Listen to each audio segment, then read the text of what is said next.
Хинти аймаг бүтээн байгуулалт үргэлжилсээр хүүхэд залуучуудын чөлөө цагийг зөв боловсон өнгөрүүлэх, сурах хөгжих таатай орчныг бүрдүүлэх зорилгоор залуучуудын сургалт спорт хөгжлийн төвийг энэ онд бор өндөр сумд барьж байгаа бол эх онд Чингис хотод барьж эхлүүлнэ.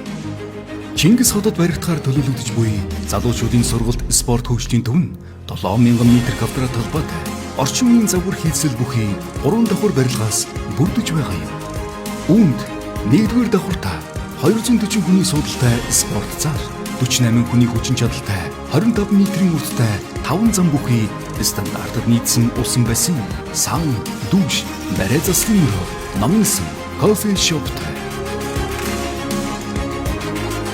2-р давхартаа 77 хүний суудалтай кино театр, жудо, йог, тэквондо, тойл зур сэлэн, хөгжим бүжиг гэх мэт сургалтын зориулттай 8 танхим фитнес, спиннинг гэх мэт бэлтгэлийн 5 танхимтай.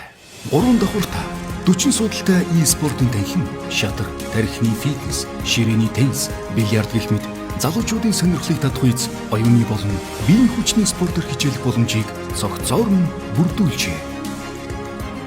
Мөн хөгжлийн бэрхшээлтэй иргэдэд зориулсан цахилгаан шат, ариун цэврийн мөрөг, тус хайлын шийдснээс гадна зойрын давхартаа автомашины дулаан гараж, гаднах талбайдаа газрын теннисийн талбай, 75 автомашины зогсоол, ногоон байгууламжийг төлөвлөжээ.